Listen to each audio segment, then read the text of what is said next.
મોટા બહેનો કેવું છે?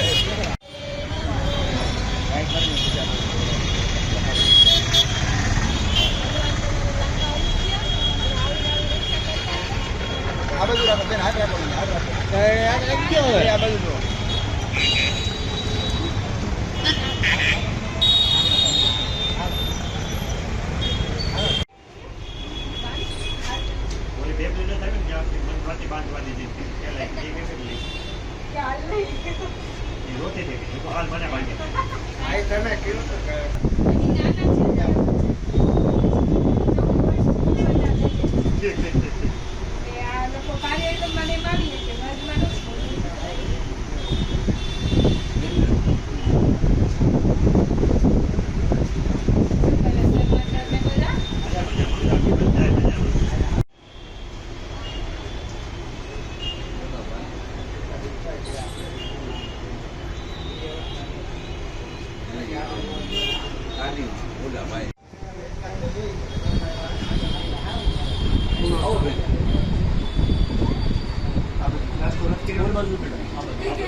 રક્ષાબંધનનો પર્વ આવી રહ્યો છે ત્યારે જ્યારે આપણા દેશના જવાનો, માજી સૈનિકના સંગઠનો, ટ્રાફિક પોલીસો કે જ્યારે આજે દેશની એને કેને પ્રકારે સેવા કરી રહ્યા છે, તો આ બધા જ લોકોને અમે રક્ષાના તાતણે બાંધીને, તેમને અમે સ્નેહથી બાંધીને અમે તેમના દીર્ઘાયુ અને લાંબા આયુષ્ય માટેની પ્રાર્થના કરી રહ્યા છીએ. જય શ્રી રામ.